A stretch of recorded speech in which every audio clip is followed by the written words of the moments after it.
नौकरी करते समय हमेशा हमारे दिमाग में ये चीज चलती है कि एक दिन हमारा खुद का अपना एक बिजनेस होगा, हम अपने खुद के बिजनेस के मालिक होंगे और लाखों रुपए कमाएंगे। इसी उम्मीद के साथ कुछ लोग अपना बिजनेस शुरू कर देते हैं, पर कुछ महीनों के बाद या फिर कुछ सालों के अंदर उन्हें ये पता चलता है कि जिस सेक्टर में वो बिजनेस कर रहे हैं उस सेक्टर की तो डिमांड ही नहीं है और उस सेक्टर में बिल्कुल भी प्रॉफिट मार्जिन नहीं है। अगर उस सेक्टर की डिमांड ही नहीं है तो किस तरह से आगे चल के वो बिजनेस बड़ा बन पाएगा। बिजनेस करना कोई आसान काम नहीं होता है। ऐसा देखा जाता है कि 25% बिजनेस एक साल के अंदर ही बंद हो जाते हैं। अब इतनी सारी मेहनत करने के बाद और पैसों का अरेंजमेंट करने के बाद आप ये नहीं चाहोगे कि आगे चल के आपका बिजनेस बंद हो। तो इसीलिए दोस्तों हमेशा आपको ऐसे सेक्टर को सिलेक्ट करना चाहिए जिसकी डिमांड हमेशा बनी रहेगी या फिर बढ़ती रहेगी। तो इसीलिए आज के इस वीडियो में हम ऐसे बिजनेस सेक्टर के बारे में देखने वाले हैं जिनकी डिमांड अभी भी ज्यादा है और भविष्य में भी इनकी डिमांड अच्छी खासी रहने वाली है। तो चलिए वीडियो में हम आगे बढ़ते हैं, पर उससे पहले अगर आप लोग इस चैनल पे नए आए हो तो चैनल को जरूर सब्सक्राइब कीजिए। बिजनेस करते समय इस चैनल की वीडियो आपको बहुत काम में आ सकते हैं। फूड इंडस्ट्री, हमारे देश में लोग खाने पीने के बड़े शौकीन है। साथ में ये जो फूड इंडस्ट्री है इसकी ग्रोथ बहुत ही रोबस्ट है आने वाले सालों में। इसका कारण ये है कि बढ़ती हुई पॉपुलेशन की वजह से इंक्रीजिंग डिमांड, अर्बनाइजेशन, साथ में लाइफस्टाइल में जो धीरे धीरे करके चेंज हो रहे हैं, इसी वजह से ये जो फूड इंडस्ट्री है इसकी डिमांड अच्छी खासी आपको आने वाले समय में दिख सकती है। बिजनेस करने के लिए अगर आपको कोई ऐसी इंडस्ट्री चाहिए जिसमें कि आप कम लागत में अपना बिजनेस शुरू कर सकते हो और अच्छा मुनाफा कमा सकते हो, तो आपके सामने फूड इंडस्ट्री एक बेस्ट ऑप्शन हो सकता है। ऐसा माना जाता है कि ये बहुत ही प्रॉफिटेबल बिजनेस है।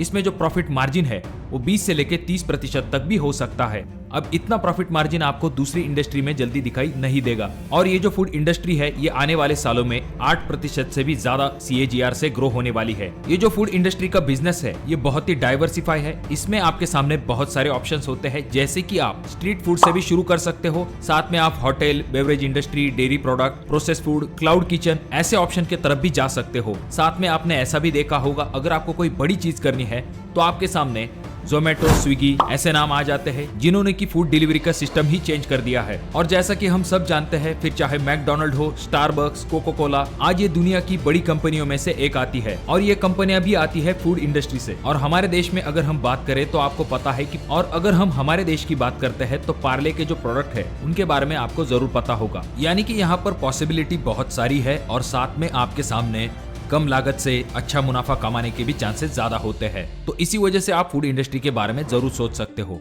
ट्रांसपोर्टेशन बिजनेस, चीजों को या फिर इंसानों को एक से लेकर दूसरी जगह पर ले जाने के लिए किसी न किसी चीज का इस्तेमाल किया जाता है और यहीं पर काम में आता है ट्रांसपोर्टेशन बिजनेस। वैसे तो ट्रांसपोर्टेशन के 4 मोड होते हैं। Number 1 road transportation, number 2 rail transportation, number 3 air transportation and number 4 sea transportation. जिस तरह से हमने देखा फूड इंडस्ट्री में आप कम लागत में अपना बिजनेस शुरू कर सकते हो, उसी तरह से ट्रांसपोर्टेशन बिजनेस भी आप कम लागत के साथ शुरू कर सकते हो। इसमें भी आपको अच्छा खासा प्रॉफिट मिल सकता है। अगर आप चाहो तो लॉजिस्टिक एंड सप्लाई चेन का बिजनेस शुरू कर सकते हो, या फिर अगर आप चाहो तो कार्गो सर्विस भी प्रोवाइड कर सकते हो। ट्रांसपोर्टेशन में पब्लिक ट्रांसपोर्ट भी एक इंपॉर्टेंट चीज होती है, जिसमें अगर आप बिजनेस शुरू करते हो तो आपको अच्छा खासा मुनाफा भी हो सकता है। ये जो ट्रांसपोर्ट इंडस्ट्री है इसका महत्व देखते हुए बहुत सारी ऑनलाइन कंपनियां भी इसमें आ चुकी है। फिर चाहे वो ओला हो, उबर हो या फिर रैपिडो हो, ये लोग तो ऑलरेडी ट्रांसपोर्टेशन बिजनेस में काम कर रहे हैं। और जैसा कि हम सब जानते हैं, अमेजॉन हो, फ्लिपकार्ट हो, स्विगी हो या फिर जोमेटो हो, अगर हम डिटेल में देखें तो ये भी एक प्रकार का ट्रांसपोर्टेशन का ही काम करते हैं। इन ऑनलाइन प्लेटफॉर्म पे जब हम कोई चीज खरीदते हैं तो बेसिकली ये प्लेटफॉर्म आप तक उन प्रोडक्ट को डिलीवरी देने का काम करते हैं। फूड इंडस्ट्री की ही तरह आप यहाँ पर छोटे से लेके बड़े बिजनेस ऑप्शन की तरफ जा सकते हो। यहाँ पर भी अच्छी खासी पॉसिबिलिटी और अच्छा खासा प्रॉफिट मार्जिन होता है और भविष्य में भी इस सेक्टर की डिमांड अच्छी खासी रहने वाली है। तो इसीलिए आप ट्रांसपोर्टेशन बिजनेस के बारे में भी सोच सकते हो।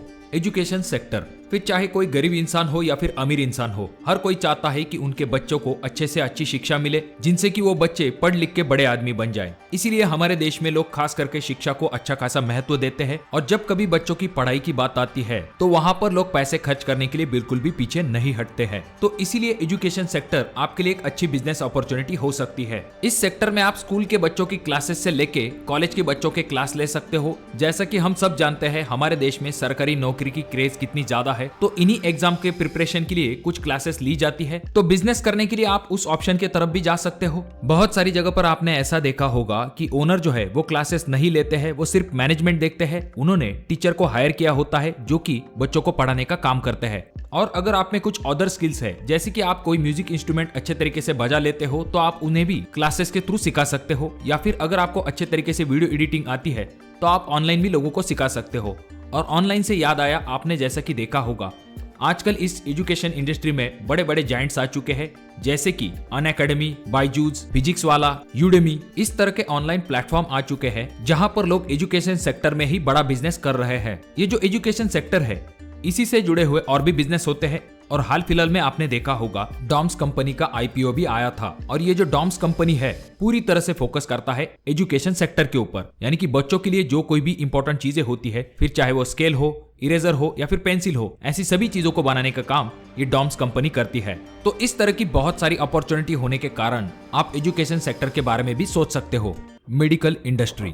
अच्छी सेहत का महत्व तभी पता चलता है जब हम बीमार पड़ते हैं, और जब आप बीमार पड़ते हो तो जिस सेक्टर की आपको याद आती है वो है मेडिकल सेक्टर। आजकल हमारे देश में बहुत सारे लोगों को बीपी, डायबिटीज ऐसी चीजों की समस्या होती है, और जब कोरोना जैसी महामारी आई थी तब लोगों को और भी ज्यादा हेल्थ सेक्टर का महत्व पता चला। अब आमतौर पर मेडिकल सेक्टर कहते ही हमारे दिमाग में सिर्फ अस्पताल आता है या फिर डॉक्टर्स आते हैं, पर ये जो सेक्टर है ये काफी बड़ा है। जैसे कि इस सेक्टर में जो सर्जिकल इक्विपमेंट्स होते हैं उनकी आवश्यकता होती है, जैसे कि हमने देखा मास्क, पीपी किट, ऐसी चीजें तो आती है। पर साथ में आपने ये भी देखा होगा कि कोरोना के बाद से हेल्थ सेक्टर में जो हेल्थ इंश्योरेंस है उन्हें लेने का प्रमाण भी लोगों का बढ़ चुका है। इस सेक्टर की डिमांड देखते हुए हेल्थ टेक स्टार्टअप भी इंडिया में स्टार्ट हो चुके हैं, जैसे कि नेटमेड्स, हेल्दीफाई, फार्म इजी आपको आजकल हेल्थ सेक्टर में सुनाई देते हैं। तो दोस्तों, अगर आप इन चारों में से किसी एक भी सेक्टर में इन्वेस्ट करने के बारे में सोच रहे हो तो भविष्य में इनकी डिमांड अच्छी खासी रहने वाली है, और ये सेक्टर कभी बंद नहीं होंगे, जिसमें कि आप अच्छा खासा ग्रो भी कर सकते हो। अब यहाँ पर आपको मेरा एक सजेशन रहेगा कि जब भी हम किसी सेक्टर को देखते हैं तो वहाँ पर हम बड़े बिजनेस को देखते हैं और उन्हें ही कॉपी करके बिजनेस शुरू करने के बारे में सोचते हैं। पर हालांकि उसी इंडस्ट्री में कुछ लोग ऐसा बिजनेस करते हैं जो कि लोगों की जल्दी नजर में नहीं आता है, पर उनमें लोग अच्छा खासा प्रॉफिट कमाते हैं।